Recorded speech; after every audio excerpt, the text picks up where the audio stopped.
హనుమంతుడు హిందూమతంలో ఒక ప్రముఖ దేవుడు. ఆయన భక్తి, బలము, ధైర్యం, సేవాభావానికి ప్రతీక.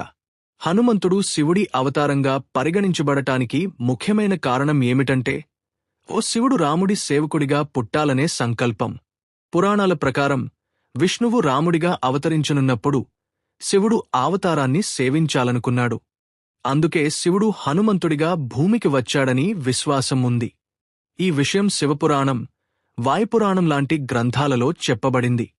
ఇంకొక కథ ప్రకారం వాయుదేవుని అనుగ్రహంతో అంజనాదేవికి శివుడు హనుమంతుడిగా జన్మించాడు. అందుకే హనుమంతుడిని వాయుపుత్రుడు అంటారు. హనుమంతుడిలో ఉన్న బలము, జ్ఞానం, తపస్సు, నిష్ఠ all are qualities of Shiva. శివుడు ధ్యానం, బ్రహ్మచర్యం, సేవలో ప్రసిద్ధుడు. ఇవే లక్షణాలు హనుమంతుడిలో కూడా కనిపిస్తాయి. రామాయణంలో హనుమంతుడు రామునికి ఎంతటి నిస్వార్థమైన సేవ చేశాడో చూస్తే అది శివుని భక్తి రూపంగా భావించవచ్చు.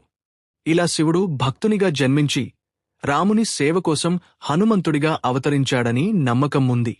అందుకే భక్తులు హనుమంతుని శివుడి అవతారంగా భావించి గౌరవంతో పూజిస్తారు.